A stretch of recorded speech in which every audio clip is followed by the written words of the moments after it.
Hey, so you're probably here because you got the Polyend Play and you've been playing with their sample packs and they're all nice and neat and organized into their genres, and you're like, man, this is so cool and sweet, but I have my own samples and I want to make them into a sample pack for this machine. And really with 1.4, I've been doing a lot of experimenting with different ways to handle sample packs and how we can sort of write them in a certain way to get them to work with the algorithms that sit on this machine. And I think I've got a really good process, so in this video I'm going to cover it and how I convert my samples into a sample pack for this. So let's get straight into it.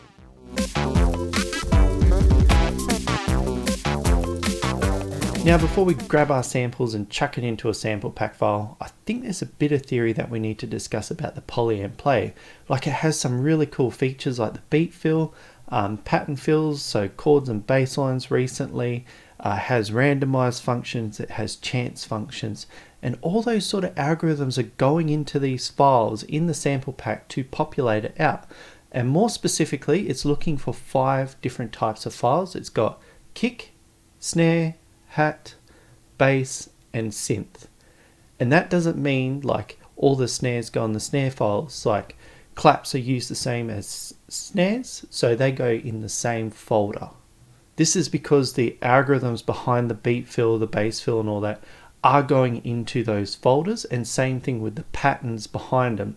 So if you're making your own pattern, it looks at those folders to bring them across.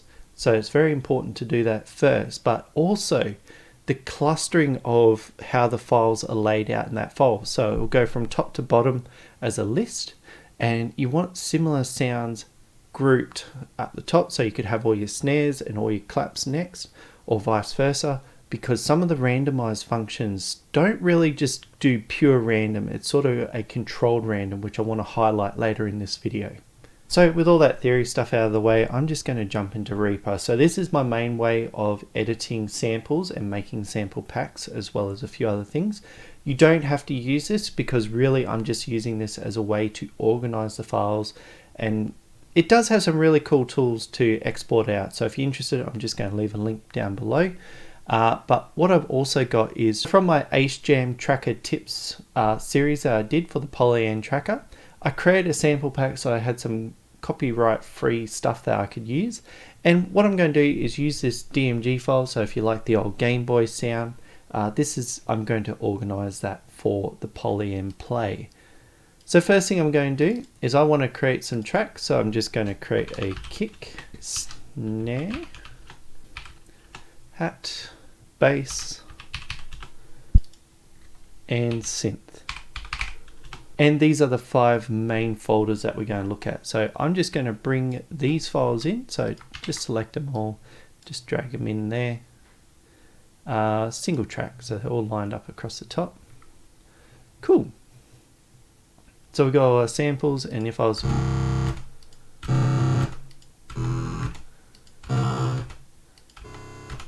if we zoom in as well, I've also got the names up there that we can use. So what I'm going to do is just drag them into the respective files. So all these ones up the start, so I select that one to that one, they're all bass sounds, so I'm just going to put them down here. And I believe these are kick. These will be all hats. And what I'll do is just go through the entire process of this file. So I'm just going to do some TV magic. Alright, so I've done a bit of editing and also broken out a few different packs as well. And what I'm going to do now is go into my rendering phase. So if you're following along with Reaper at home, I'll come up to here and choose render. And these are some of the things that you'll probably want to follow along if you've got a different DAW. But for me, selected media items, we want to check that. So it's going by individuals and not the master track. We turn off the tail because we've already gone through and put like the end of where each of the segments are. We don't need to do that.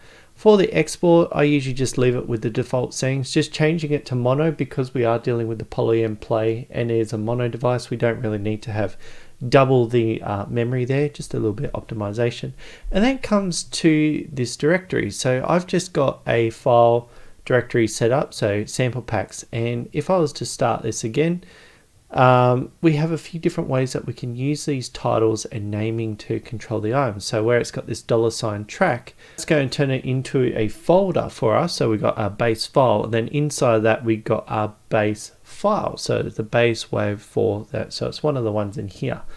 So that's one way to do it. The other way I like to organize our files is because the Polyend Play has a thing where it picks a file within the folder, but how it does it sort of relates to where it's positioned. So I try and make my, like if I go to this bass sound here, it starts out small and then I slowly open up the amplifier.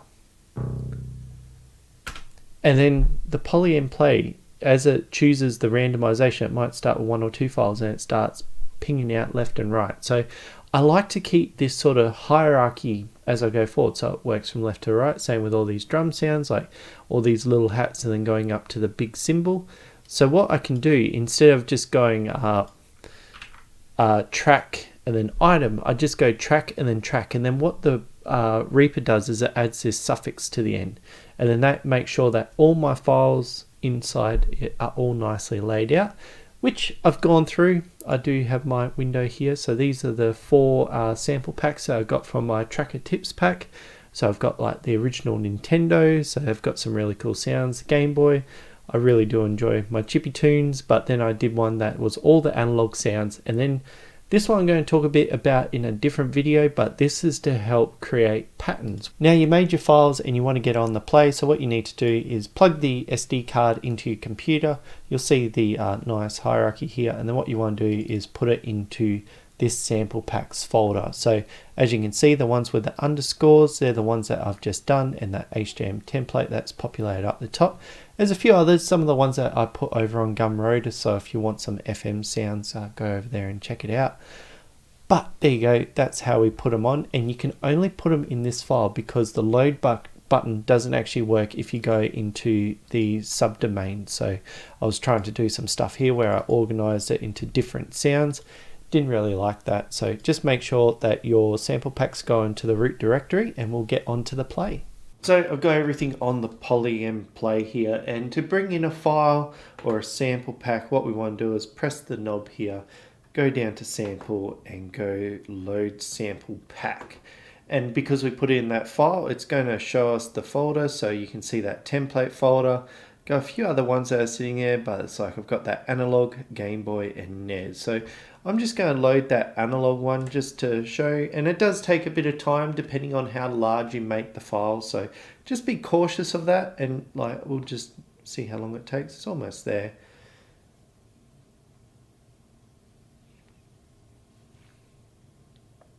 And there we go, we've got all our assets in there. So if we back out there and go to our sample playback, as you can see, we have all those files and all the sounds as well. So what we can do now, because we've made sure to label our files, we can use some of the fill tools. So we'll just start out with a beat fill. Let's see what a drum and bass. And if we hit fill again, we go select, fill.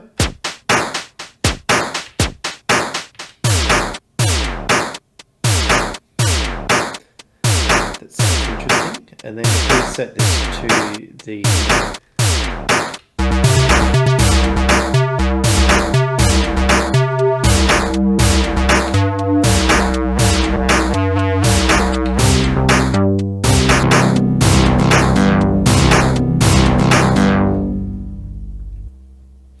So we got something really cool. So what I might do right now is I'm just going to load another sample pack. I'm just going to load that template to talk about how the algorithm sort of pull that on. So just give it a bit of time. Shouldn't take too long. There we go. And then if I have a look at, say, we'll just back up there, and then we look at the hats that we have access to. And what I might do is I'm just going to go patterns and just pick a pattern over here just to work with. And I want to put hats. I'll just pick somewhere in between. And I'm just going to put all them across here. So we can see what the Polyend Play is doing. And then what I'm going to do is use a randomise. Oh, we'll select that first. We'll sample and folder. So we've got a randomized little patch here. Might just make it a little bit more. Just so there's some variance, I'm just going to stop. I'm just going to save that in so we can like sort of check what the polyend's doing.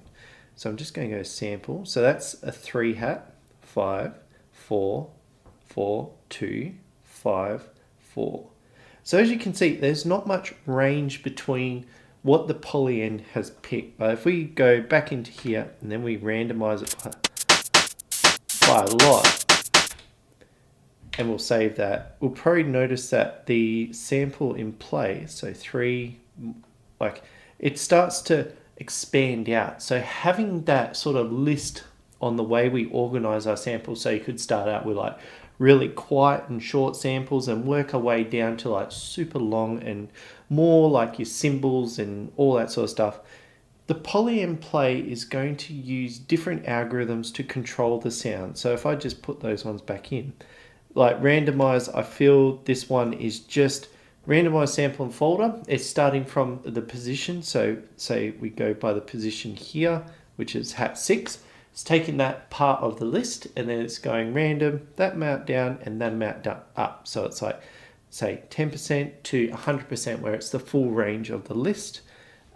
We've got a few different algorithms like sample and pull.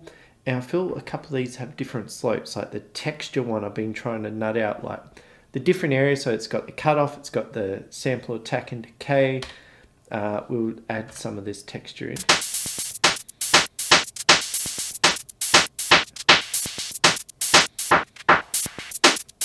So it's this really interesting conversation because we have the variables, like we can change filters, we can change amplitudes and that.